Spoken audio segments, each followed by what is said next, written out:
എത്ര ആളുകളെ കണ്ണുനീര് കുടിപ്പിച്ചിട്ടുണ്ട്, എത്ര ആളുകളെ വിഷമിപ്പിച്ചിട്ടുണ്ട്, എത്ര ആലിമീങ്ങളെ ബുദ്ധിമുട്ടിച്ചിട്ടുണ്ട്, എത്ര തങ്ങന്മാരെ ബുദ്ധിമുട്ടിച്ചിട്ടുണ്ട്, എത്ര പാപങ്ങൾക്ക് ശല്യം ചെയ്തിട്ടുണ്ട്. ഈ പാപം തീർക്കാൻ കഴിയോ? മരിച്ചിട്ട് കടമുണ്ടെങ്കിൽ മക്കളെ ഏറ്റെടുത്ത് വീട്ടുമെന്ന് സങ്കല്പിക്കാം.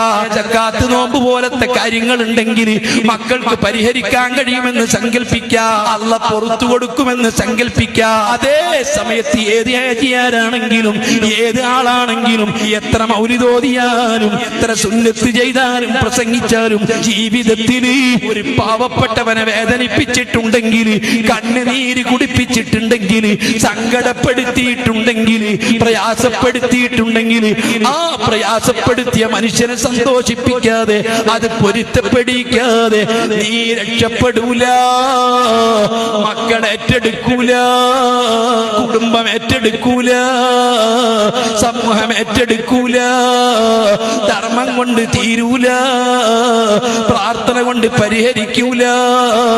വലിയ ആലിമീങ്ങൾ വന്ന് ദുആ ചെയ്ത് ദിക്ർ ചൊല്ലി ഖുർആൻ ഓതി വലിയ വലിയ ആളുകൾ വന്ന് മയ്യത്ത് നിസ്കരിച്ചത് കൊണ്ട് ഒരു പാവപ്പെട്ടവനെ കണ്ണീര് കുടിപ്പിച്ചത്, ഒരു ആലിമിനെ കണ്ണീര് കുടിപ്പിച്ചത്, വേദനിപ്പിച്ചത് റബ്ബ് പൊറുക്കൂല, നികത്താൻ കഴിയൂല.